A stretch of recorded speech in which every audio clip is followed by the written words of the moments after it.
Welcome back to Business Talk Radio. We are joined now today by Dr. Harry Aponte. Welcome to the show. How are you doing this morning? I'm doing just fine. I'm awake. Oh, fantastic. I know it's hard on a Friday morning, but the good news is the weekend is close. So let's get started. You're based out of Philadelphia. Let's talk about the line of work you do exactly for our listeners.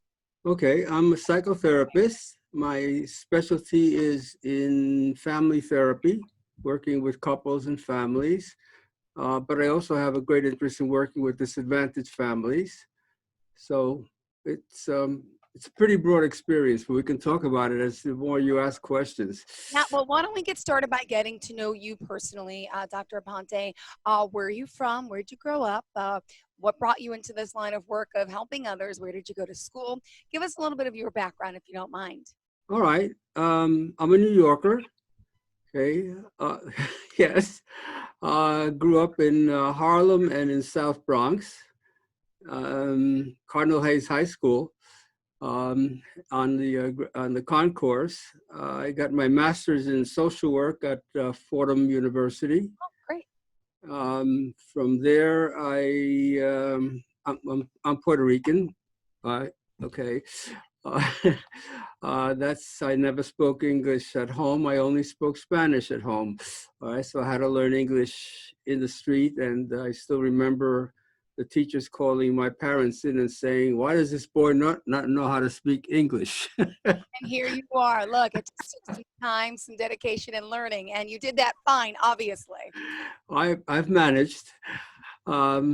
After graduating from Fordham School of Social Work, I spent a year working in Spanish Harlem, and then I decided to go for postgraduate training, and I went to Topeka, Kansas, to a place called the Menninger Clinic. At that time, it was the place that took psychoanalysis and put it into the context of a hospital. Okay. So it was Carl Menninger and Will Menninger were the ones who were leading that hospital at the time. And it was, I went there for a year of postgraduate training, and I ended up working there. I spent 8 years there in Topeka, Kansas. Wow. Yeah. Yes, it was a major cultural shock to me because I grew up literally in the ghetto. Okay, and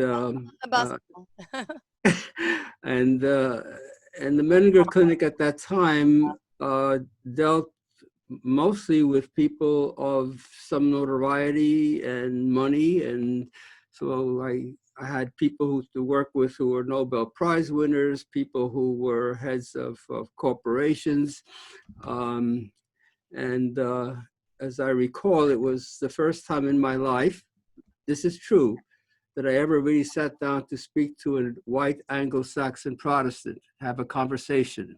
White people to me were the Jewish population in my neighborhoods and the Italians in my neighborhoods and the Irish kids in my neighborhoods, and they all had gangs. Okay, that's what I knew.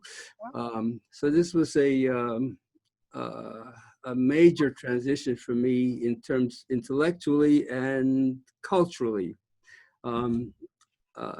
The challenge that I had was at that time was to see the humanity in the people that I was working with, because I was intimidated and I saw who they were.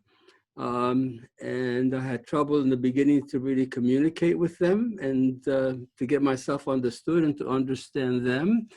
And but if I was going to do any good, I had to find that they were human beings like I am, and try to resonate with that, get a feeling for that, and be of some use to them. So that was a major struggle for me. I remember one particular guy who was, his wife was in the hospital, and the husband was a rancher. Well, this wasn't John Wayne or Gary Cooper, you know, but he was an older man, and I was in my 20s.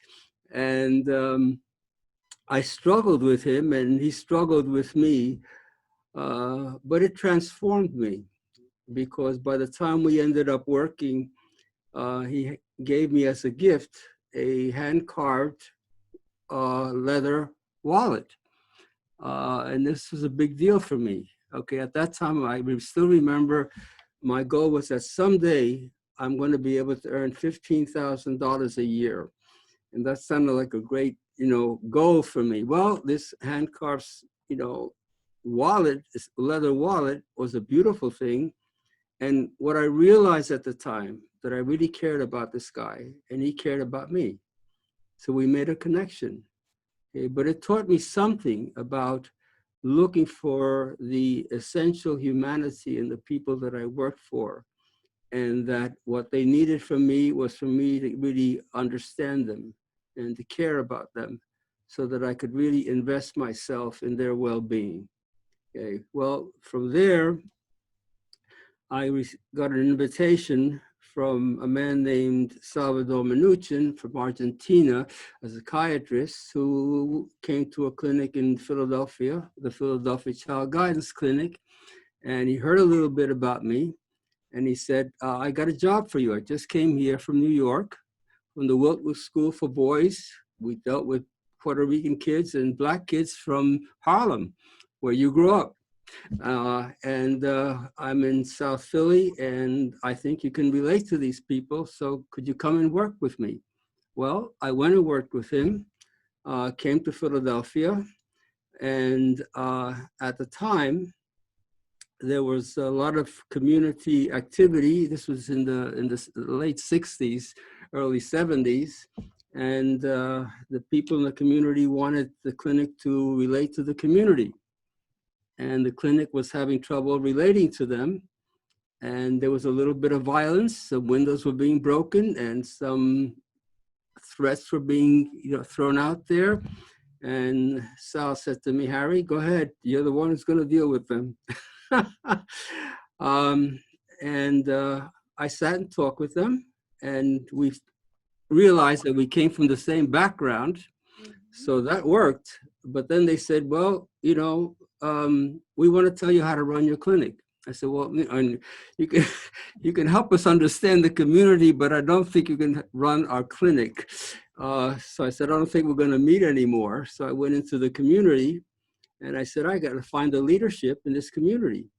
So I found what they called at that time a Black militant, who was a pretty imposing guy and an intimidating guy in that neighborhood. He didn't want to meet with me. He knew all about me before I met him. I insisted that I wanted to talk with him, and his name was Jim Lester. And at one point I said to him, Jim, you have control over the gangs in this neighborhood. You deal with the kids, you're very effective. We work with families, and we're very effective with families, especially families in this community, disadvantaged families. If we could partner, I think we could do some good.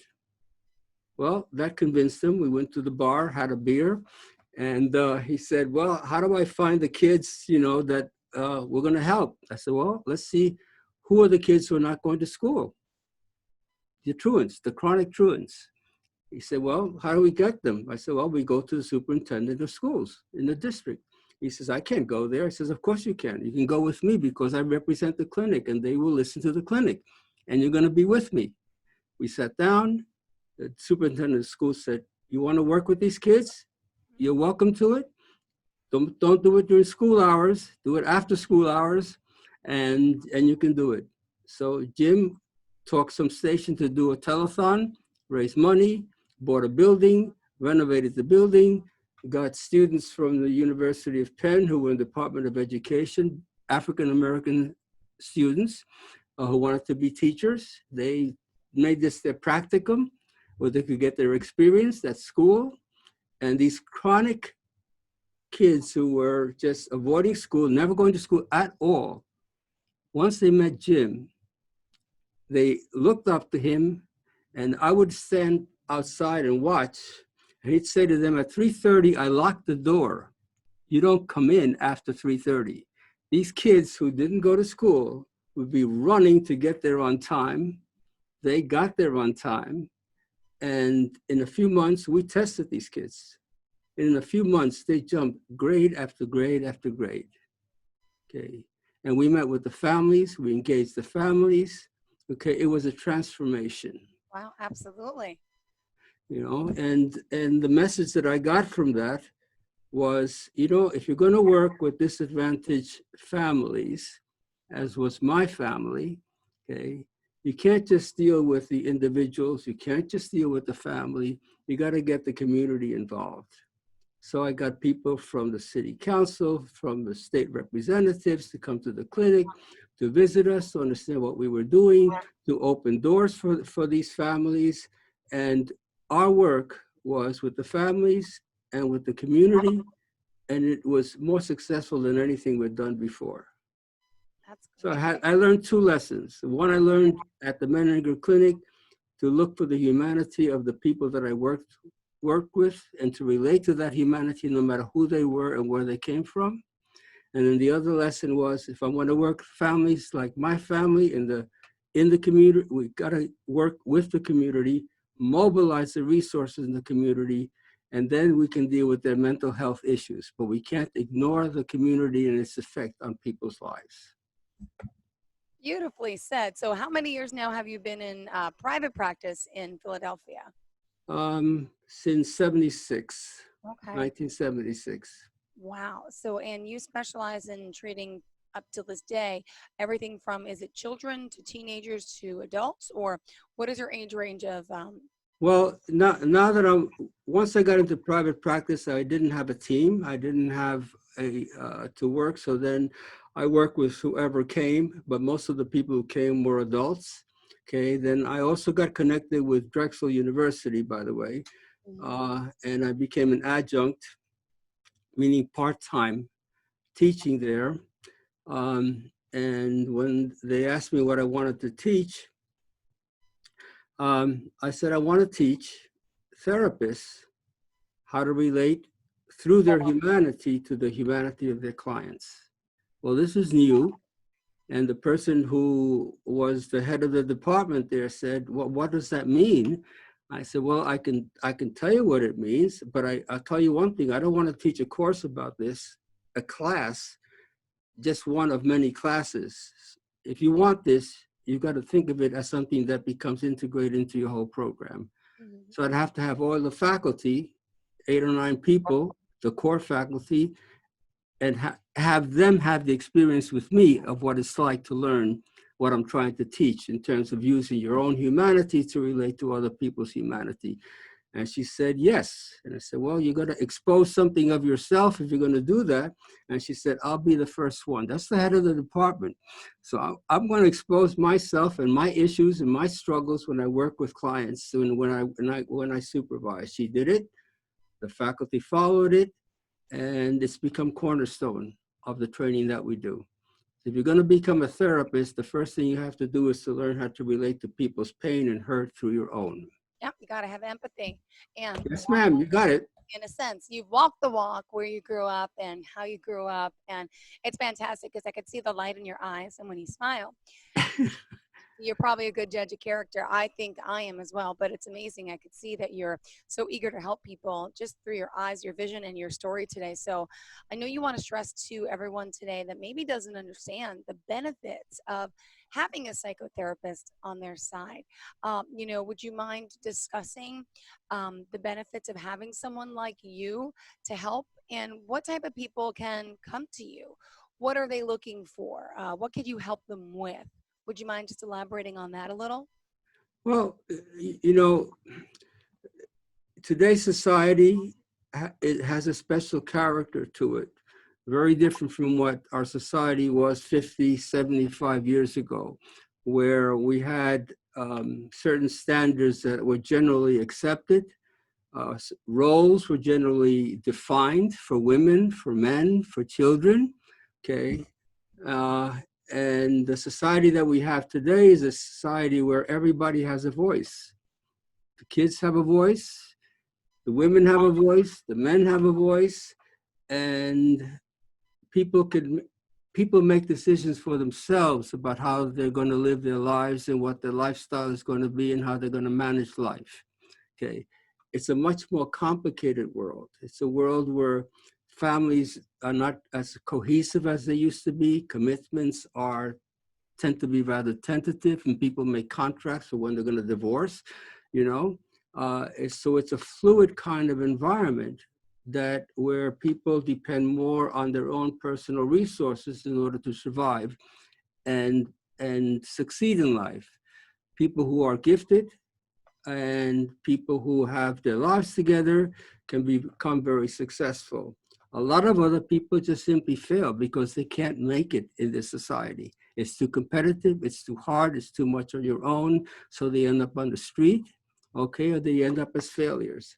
So I tend to see people who are struggling with relationships, people who are struggling with what their identity is, what they're going to do with their lives, what kind of major decisions they're going to be making for themselves. So people get depressed, they become anxious, they worry about whether they're going to make it. These are the people that I'm seeing. And they come to you from the Philadelphia area, I'm assuming, correct? I want to point out Harry J. Aponte is your website, Harr, right? J. HARRYJAPONTE.com. Perfect. Right. I want to point that out. Now, best form of contact for you would be your website. Would it be a phone number you want to give out as well? Yeah, 215-640-0773. Great. And you work with insurance, I'm I assuming, don't. or is it out of pocket at this point? Yeah, it's out of pocket, and so when people call, I tell them my fee is pretty high, and then I say to them, but I also adjust it to whatever your ability is, because if it were my family, we could have never afforded me. So I don't turn anybody away. So I see some people for nothing, okay, and I see some people for a little bit, and I see some people for my standard fee. But that's secondary to me to the service that I'm providing. Right. Let's also talk about your work as an author as well, if you don't mind. I know you have quite a few publications. I'm on your website right now. Again, that's harryjaponte.com. The Person of the Therapist Training Model, Mastering the Use of Self. Would you mind talking a little bit about this and maybe some of the other publications? Okay, well, my earlier publications tended to be more focused on working with disadvantaged families. Okay, and that I gave you a little bit Yeah. of an insight about how I view that. Okay, um, the emphasis right now in my work and in the research that I'm doing has to do with therapist use of self. Well, what does that mean? Sigmund Freud, back in the early 1900s, recognized that therapists put something of themselves into the work that they're doing. And as far as he was concerned, he thought that was dangerous because we have issues like everybody else has issues. And he said, if you're going to become a psychoanalyst, you got to get your own analysis and get your head straightened out. But he also said, if you're going to do that, you got to do that for the rest of your career. Repeatedly go back into analysis. That became the tradition, that if you're going to prepare a therapist to become a therapist, that therapist needs to get therapy.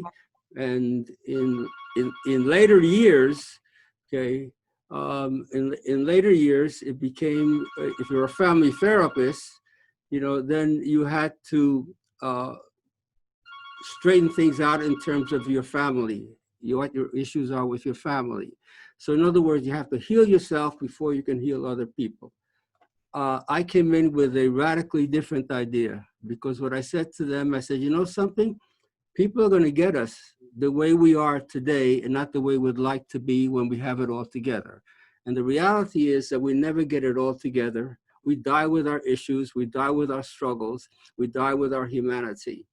And if you're going to be a good therapist and you want to resonate with the people who come to see you, okay, you need to be aware of what your issues are. You need to be in touch with your emotions, and you need to be in touch with your pain.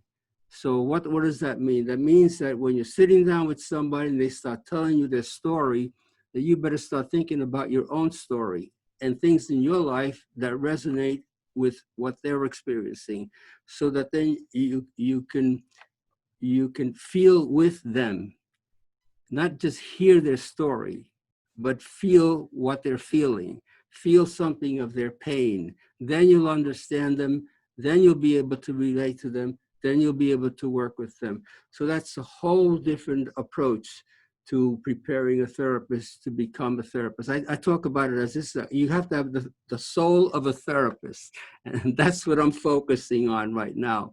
So I have students get up in front of the rest of the first class they have. Say one at a time, okay, is going to present. And what they're going to present is, tell me what your worst issues are, your personal issues. What, in front of my cohort? Yes, please. I'll support you. I'll take care of you. Don't say anything you don't want people to know. All right. So they do. And they get comfortable talking about it because I help them to be comfortable talking about it and what they struggle with, their depression, their insecurities, how important am I, all this kind of stuff. And they talk about that. And they talk about how that relates to the work that they do and how it gets in the way of the work that they do. By the time they're done, then I said, I want feedback from everybody who was listening. But this is the feedback that I want. I don't want you to comment on what this person just finished going through. They went through enough pain and hurt with me, I want you to say, when you were talking about your stuff, this is what came up for me about my own life. This is what I struggle with. And then one student after another would begin to do that. And what would I hear? Oh, I thought I was the only one. Oh, no, you're not the only one. So everybody had their issues. And they start to become comfortable with looking at themselves and being honest with themselves about themselves. So that when with their clients, they're not sitting up on some elevated chair. They're sitting at the same level as their clients and resonating with their client and feeling with their client and treating that person as another human being and another brother or sister. Okay. And this is the work that we do. We spend a couple of years doing that. Impressive. Wow. Well, we do still have a few minutes left in the show, Dr. Aponte. I can't believe it, though. It's the time goes so fast, but that's why I want to make sure you get in whatever else it is you want to get in right now for our first show today. So please can continue to speak. Well, this is what I'm doing. This is what I'm writing about. This is what I'm talking about. This is what I'm training therapists about. Okay. And what I basically say to people when they call me and say, I need a referral, I said, make up your own mind. And what you've got to be sure is that when you're sitting down with that therapist is really paying attention to you and not talking at you. Okay. So that you feel safe, you feel understood, you feel cared about. Okay. Then you'll feel free to talk about what embarrasses you, what you feel guilty about, what makes you feel bad, and they'll be walking the road with you. Okay. Then you know you have a therapist who's on your side. That's good to know. Yeah. Holding hands one by one, not someone that talks too much, not someone that just listens too much, right? It's got to be a combination of trusting that individual across from you, looking eye to eye, and really understanding what they're saying and feeling. So, the importance of seeing a psychotherapist, would you say, a lot of us, we all have our own issues and problems that we can work on and work through. So, the benefit of seeing someone like you, what would you say? Well, the benefit is that this is not, finally you find somebody who really listens, Yep. who really cares, who understands, will walk the road with you and has some solutions that you can choose from, okay? And you'll do with that person what you're not going to do with anybody else, okay? Because here you don't have to be embarrassed. Okay, here you have somebody who you feel is with you. Okay, here's you can unburden yourself and the role that you're playing in life where you're acting like you got it all together, which is a lie. Okay, you can go here and say, okay, this is the truth. This is what I'm dealing with. This is what I'm struggling with. Hold my hand and walk me through this. And that's such a relief. Yeah. In this society where we have such little personal support and families these days. We don't have communities. We don't have jobs that are all that steady. Okay, we have difficulty making commitments. Hopefully you have a therapist who will commit to you, listen to you, walk with you, and be of some help to you. And is there any certain techniques that you use as a psychotherapist that could help people? Well, I can go through a whole list of the different schools of therapy. There are hundreds of them. Okay. We don't have time for that.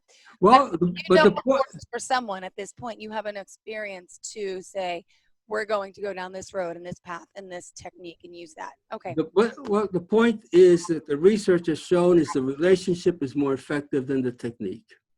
Beautifully said. That's good to know. And to sum up today's, obviously, our call, our Zoom call, our radio time here, what is it that you'd like everybody to know about you, Dr. Harry Aponte, about psychotherapy in general? We have 2 minutes left to speak, so I Well, apologize. all I, my message is that the therapist should be a human being who relates to you at a human level. That's my message. I'm really intent on getting that across to other therapists. All right. And I'm also wanting people to be aware of that so that when they go in there, they expect somebody who's committed to them and not somebody who just talks at them. Mhm. And what would be the best form of contact for you if we have any listeners out there interested in your services? Again, you're based out of the Philadelphia area. Would you mind giving us your website, phone number, email, whatever it is that you'd like to Yeah. share? The website is harryjaponte.com. Right. And the phone number's there. And in today's world, with the pandemic that we have, I'm doing most of my work virtually. So I'm really not limited, So I have patients in Japan. I have patients in different parts of the United States. Oh, great. So I didn't know. So Your license, you can work with people in other states, other countries. I wasn't aware of that. That's yeah. wonderful. Great. So anyone could give Dr. Aponte a call. Visit his website, harryjaponte.com. And really, thank you for sharing your own personal journey and story. And I appreciate it and hope our listeners did. And I'm looking forward to our next conversation. Likewise. Thank you so much. You have a fantastic day. You too. Take care. Bye-bye. More Business Talk Radio is coming right up after the break. Stay tuned. For nearly 2,000 severely injured veterans, everyday life has become filled with barriers. Day-to-day simple tasks can become pretty daunting. I have to carry my chair up 2 flights of steps or have somebody do it for me. What scares me the most is just the falling. When I'm struggling with my house, I think, to have that one great barrier just knocked down, it's crucial. Home for Our Troops is a wonderful nonprofit that builds a Mortgage-free, fully adaptive, handicap-accessible house. And there's no catch. It'll be our very first home that we've ever owned. This is a game changer. This is where your life begins again. We need you to join us in completing this important mission. Please visit hfotusa.org and help build homes and rebuild lives. Because of you, everything's going to be okay.